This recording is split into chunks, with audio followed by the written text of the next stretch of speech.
आज हम आपको प्रभु यीशु मसीह के सच्चे दास का के साथ सामर्थ्य प्रचार सुनाने जा रहे हैं। ये सुनकर मसीह विरोधियों के सचमुच रोंगटे खड़े हो गए। जब आप उस प्रचार को सुनोगे तो प्रभु यीशु मसीह आपकी परिस्थितियों को बदलेंगे।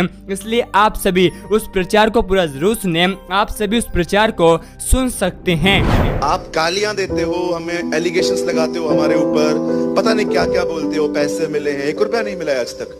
सुनिए, हमें पैसे मिले हैं, हमें हमारा धर्म बदल दिया गया है। अब हम लोग मुंह से क्रिश्चियन बोलना भी नहीं आता, फिर भी बोलेंगे क्रिश्चियन हो गए, ये हो गए हैं, अंग्रेजों के खुदा को मानते हैं। आपको मैं बताऊं हम अपने खुदा के पीछे क्यों पागल हैं? क्योंकि हम जैसे हैं ना, उसने हमें वैसे स्वीकारा है। मेरा बाप मुझे एक दिन खाना नहीं देगा तो मैं उसको बाप नहीं बोलूंगा। एक दिन मेरी मम्मी मेरे को खाना नहीं देगी तो मैं उसको मां नहीं बोलूंगा। वो मुझे मार भी देना तो भी वो मेरे मां बाप हैं।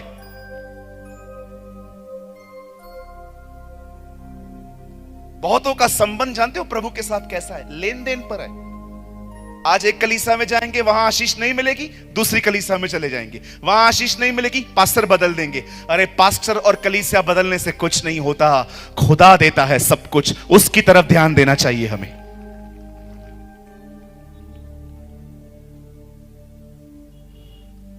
बाइबल कहती है वो बीमारों को चंगा करता था, वो दुष्ट आत्माओं को निकालता था, वो कोड़ियों को शुद्ध करता था, वो मुर्दों को जिलाता था।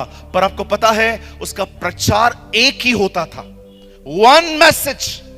वो सिर्फ एक ही संदेश प्रचार करता था। और पता है वो संदेश क्या था? परमेश्वर का राज्य। मैं आप में से हर एक को कहना चाहता हूं, मेरे हाथ में जो ये बाइबल है, जो ये पवित्र बाइबल है, मैं आपको बताना चाहता हूं प्रभु यीशु मसीह की सेवकाई के बारे में मैंने बहुत पढ़ा है। मैं आपको सच बताता हूं, वो सिर्फ एक ही प्रचार करता था, परमेश्वर का राज्य, किंगडम ऑफ गॉड। उर्दू में कहते हैं खुदा की बादशाहत। क्या होता है परमेश्वर का राज्य? यहां देखिए, आइए यहां देखिए, सीधे बैठिए, यहां देखिए, स्ट्रेट बैठिए, यहां देखिए। जब परमेश्वर ने इंसान को बनाया, आप याद रखिए, परमेश्वर ने 6 दिन में इस पूरी दुनिया को बनाया था। 6 दिन के बाद एक्चुअली उसने मनुष्य नहीं, अपना घर बनाया था। आप जानते हो आप कौन हैं? आप प्रभु का घर हैं। परमेश्वर ने आपको अपने आप को आप में रहने के लिए बनाया था। वो इसीलिए खुदा है आपका। मैं आपको बताना चाहता हूं, परमेश्वर ने आपको इसलिए बनाया ताकि वो आप में रह सके। इब्रानियों में लिखा है मनुष्य उसका घर है। जब हमने पाप किया, हमने परमेश्वर को उसके घर से निकाल दिया।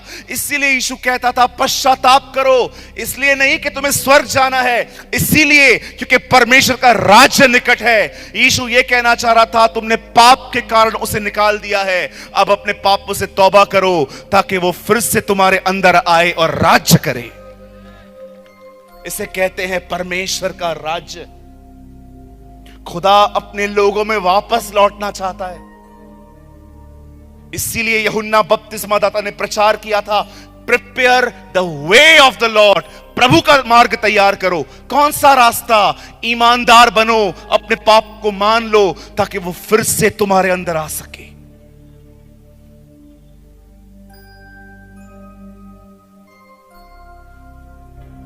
एक दिन जब उसे पता चला कि अब मेरी सेवकाई खत्म होने पर है, बाइबल बताती है उसने अपने बाहरी कपड़े उतार दिए और उसने हर एक के पांव को धोना शुरू किया।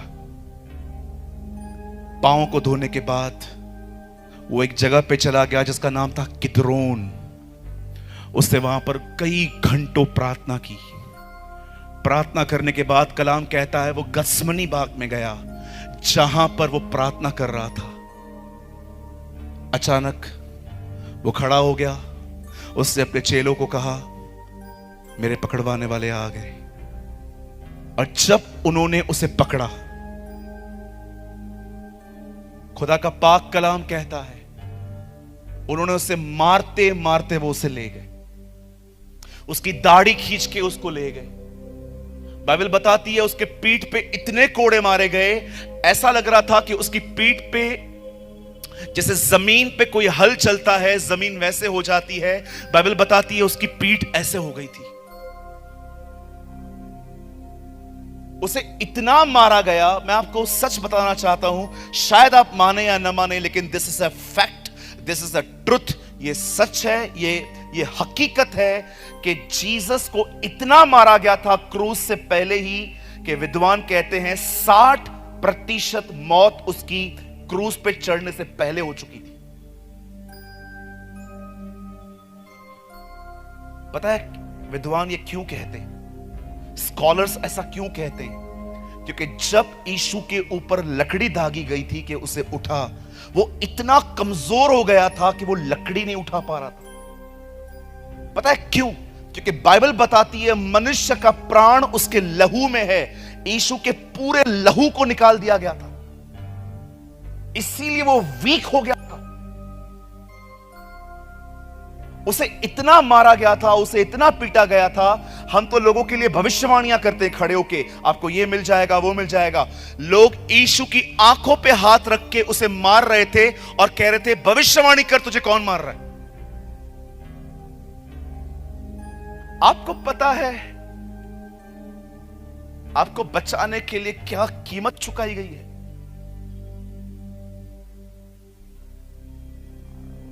आज बहुत सारे लोग बहुत नॉर्मल लेते हैं इस चीज को। हाँ, मुझे पता है यीशु मसीह मारे गए, गाड़े गए, जी उठे, मुझे पता है, I know how I save. पर क्या आपको रियली पता है कि वो आपको बचाने के लिए कहां से गुजरा? क्या हालत हो गई उसकी?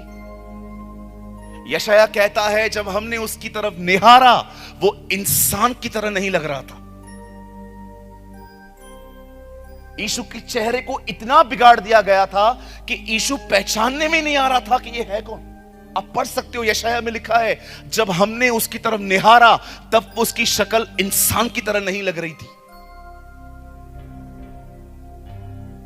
उसे मारा गया, पीटा गया, कोड़े मारे गए, उसके ऊपर सलीब दागी गई, उसे सरकंडे मारे गए, उसको बेइज्जत करते गए। अरे आप गाड़ी चलाओ, जब भी कोई आदमी थूक दे, आपको थोड़े छींटे लगेंगे ना, आपको इतना गुस्सा आएगा कि मैं गाड़ी साइड में लगा के इसको मारूं पकड़ के। आप सोचो उसके मुंह पे थूका गया था, थूके मार रहे थे उसके मुंह पे। मुझे आज भी याद है, एक बार मैं टू व्हीलर चला रहा था, एक बंदे ने रिक्शा में से बाहर निकल के पूरा थूका, पूरा मेरा पैंट खराब हो गया। मैंने कैसे खुद को कंट्रोल किया मुझे पता है, मैं चुप करके वहां से निकल आया। मुझे पता है बॉम्बे में लफड़े हो जाते हैं, लड़ाइयां हो जाती हैं, झगड़े हो जाते हैं, पर आप सोचिए उसके मुंह पे थूका गया, वो चुप था, वो शांत था। मैंने एक दिन खुदा से पूछा, प्रभु आप क्यों चुप थे? मुझे परमेश्वर ने कहा, जिस समय मुझे ये सब हो रहा था ना, मेरे मन में सिर्फ तू था। मैं तेरे कारण सह रहा था, मैं तेरे कारण बर्दाश्त कर रहा था।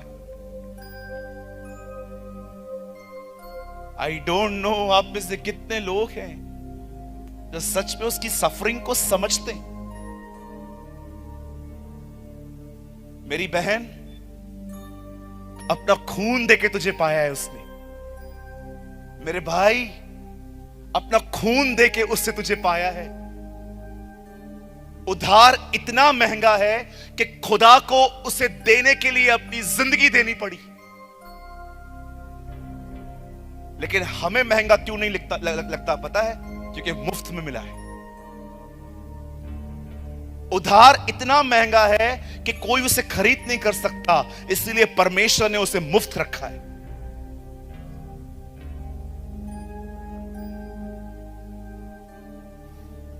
आखिर वो उसे मारते मारते मारते मारते ले गए। तब उन्होंने देखा कि ये सलीब नहीं उठा पा रहा है, तब उन्होंने एक व्यक्ति को कहा, तू बेगारी कर इसकी, तू उसका क्रूस उठा। तब बाइबल बताती है शिमोन कुरेनी नामक एक व्यक्ति ने उसका क्रूस उठाया, और क्रूस उठाते उठाते दोनों एक जगह पे पहुंचे, और वहां पर फाइनली यीशु को लकड़ी पे ठोक दिया गया। और जब यीशु उस लकड़ी पे थे, वो वहां पर प्रार्थना कर रहे थे, ऐ बाप तू इन्हें माफ कर, ये नहीं जानते ये क्या कर रहे हैं। एक्सक्यूज मी लॉर्ड, कोई आपको मार रहा है, आपकी हत्या कर रहा है और आप कह रहे हो उसे पता नहीं, ये कैसे हो सकता है? सूरज, वो मुझे मार रहे थे, उन्हें लग रहा था वो एक साधारण व्यक्ति को मार रहे हैं, उन्हें ये नहीं पता था वो किससे मार रहे हैं।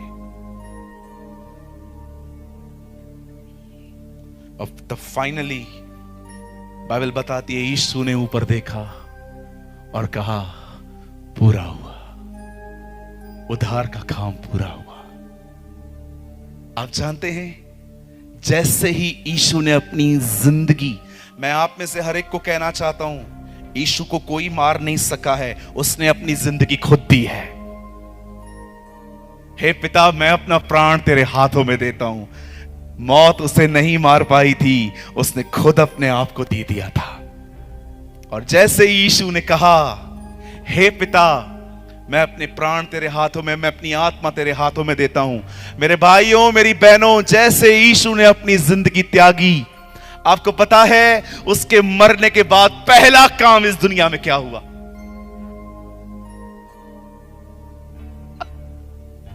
आप जानते हो उसके मरने के बाद पहला काम इस दुनिया में क्या हुआ? मैं आप में से हर एक को बताना चाहता हूं, पवित्र आत्मा बाद में भेजा गया, सुसमाचार बाद में आया, कलीसिया बाद में बनी, लोग इकट्ठे बाद में हुए। पहली चीज जो उसके मरने के बाद हुई वो थी मंदिर का पर्दा फट गया।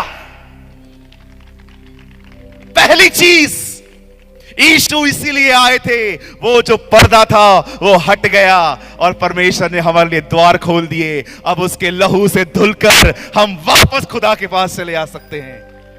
That is a gospel. यीशु सिर्फ अमीर करने और चंगा करने के लिए नहीं आया। हम शुक्र करते हैं खुदा का कि वो हमें सब कुछ देता है, लेकिन उसकी मौत इसीलिए हुई ताकि लोग खुदा से मिल सके। जैसे उसकी जिंदगी गई, खुदा का पाक कलाम कहता है, यूसुफ नामक एक व्यक्ति ने उसके बदन को नीचे उतारा और जो कब्र उसने खुद के लिए खरीदी थी, उन दिनों में अमीरों की एक पहचान होती थी, वो अपनी कब्र खुद खरीदते थे। अब्राहम ने अपनी कब्र खुद खरीदी थी।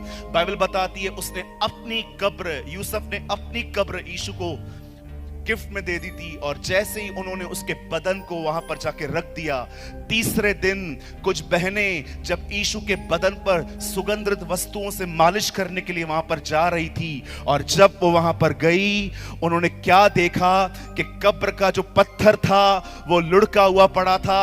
और जैसे वो अंदर गई, वहां स्वर्गदूत बैठे थे और स्वर्गदूतों ने उन्हें कहा, तुम एक जीवित को मरे हुए में क्यों ढूंढ रही हो? जाओ, सबको बता दो वो झूठा है।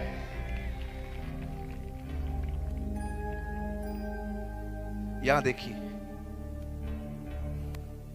आप जानते हैं यीशु क्यों आया? सामने देखिए, जब परमेश्वर ने इस पृथ्वी को बनाया तो पता है उसने कैसे बनाया था? यहां देखिए, मैं आपके 2 मिनट लूंगा, कृपया मुझे देखिए। जब परमेश्वर ने मछलियों को बनाया था तो उसने पानी से बात की थी, हे पानी, तुझ में से सारे जीव जंतु निकले। उसने मछली बनाने से पहले पानी से बात की थी। जब उसे पेड़ पौधे बनाए थे तो उसने जमीन से बात की थी, हे जमीन, तुझ में से सारे फल वाले पेड़ उगे। जब वो मछलियों को बनाता है, पानी से बात कर रहा था। जब वो पेड़ को बनाता है, वो जमीन से बात कर रहा था। लेकिन जब उसने इंसान बनाया तो उसने खुद से बात की थी, आओ हम मनुष्य बनाएं।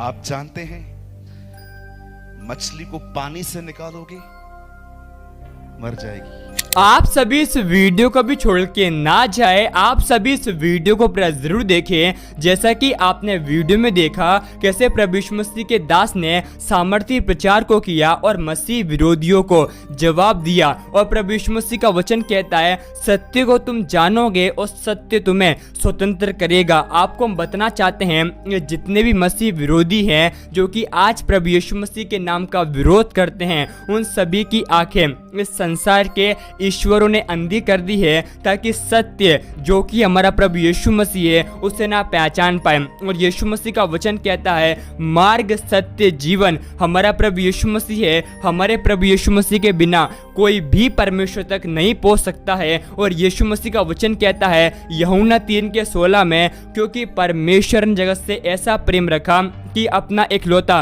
पुत्र दे दिया ताकि जो कोई उस पर विश्वास करे वह नाश न हो परंतु अनंत जीवन को प्राप्त करे। आपको हम बताना चाहते हैं हमारा प्रभु यीशु मसीह इस संसार के पापियों से बहुत प्यार करता है और यीशु मसीह की इच्छा है ईसाई विरोधी कोई भी नाश न हो परंतु सब अनंत जीवन को प्राप्त करे। क्योंकि हमारा प्रभु यीशु मसीह इस संसार में धर्मियों को बचाने के लिए नहीं परंतु पापियों का उद्धार करने के लिए आया है। आपको हम बताना चाहते हैं गीता के 4 अध्याय के 7वें पद में कृष्ण कहते हैं कि मैं पापियों का नाश करने के लिए इस संसार में आया हूं। लेकिन पवित्र बाइबल में प्रभु यीशु मसीह कहते हैं हमारा प्रभु यीशु मसीह इस संसार में पापियों का उद्धार करने के लिए आया है कि पापी व्यक्ति नाश न हो लेकिन पापी भी बहुतायत के जीवन को प्राप्त करे। आपको हम इसलिए कह रहे हैं क्योंकि हमारा प्रभु यीशु मसीह ने अपने कीमती लहू को आपके लिए इस संसार के पाप के लिए बहाया है ताकि हम बहुतायत के जीवन को प्राप्त करें। और यीशु मसीह का वचन कहता है यूहन्ना 10:10 में, क्योंकि चोर और किसी काम के लिए नहीं परंतु चोरी करने घात करने और नष्ट करने के लिए आता है। लेकिन हमारा प्रभु यीशु मसीह इस संसार में इसलिए आया है कि हम हालेलुया बहुतायत के जीवन को प्राप्त करें। आपको हम बार बार इसलिए कह रहे हैं क्योंकि हमारा प्रभु यीशु मसीह हमें बहुतायत का जीवन देना चाहता है। और यीशु मसीह का वचन कहता है ना तो बल से ना तो शक्ति से परंतु परमेश्वर की आत्मा के द्वारा होगा। और यीशु मसीह का वचन कहता है विश्वास करने वाले के लिए सब कुछ हो सकता है। इसलिए आप सभी विश्वास कीजिए। जितने भी ईसाई विरोधी हैं जो कि आज प्रभु यीशु मसीह के नाम का विरोध करते हैं वो सभी आने वाले दिनों में पौलुस के समान प्रभु यीशु मसीह के नाम का प्रचार करेंगे। क्योंकि प्रभु यीशु मसीह का वचन कहता है जो मनुष्य से नहीं हो सकता वो परमेश्वर से हो सकता है, क्योंकि परमेश्वर से सब कुछ हो सकता है। आपको हम बताना चाहते हैं यीशु मसीह का वचन कहता है क्योंकि परमेश्वर जगत के नीचों को और तुच्छों को जो है भी नहीं है उनको चुन लिया है ताकि जो हैं और घमंड करते हैं उन्हें लज्जित कर सके। प्रभु यीशु मसीह का वचन कहता है हालेलुया हमारे परमेश्वर के लिए कोई काम कठिन नहीं है। इसलिए आप सभी इस वीडियो को एक व्यक्ति के साथ जरूर शेयर करें ताकि वह व्यक्ति आपकी तरह नरक की आग से बचाया जाए और वह व्यक्ति आपकी तरह प्रभु यीशु मसीह को पहचान सके। क्योंकि आज बहुत सारे लोग हैं जो कि अंधकार में पड़े हुए हैं और हमारे सच्चे प्रभु यीशु मसीह को पत्थरों की मूर्तों में और बड़े बड़े मंदिरों में ढूंढते हैं। लेकिन यीशु मसीह का वचन कहता है परमेश्वर का मंदिर हम सभी हैं। और यीशु मसीह का वचन कहता है जो कोई विश्वास करेगा अनंत जीवन को प्राप्त करेगा और स्वर्ग का अधिकारी भी होगा। प्रभु यीशु मसीह आप सभी को बहुत आशीष दे।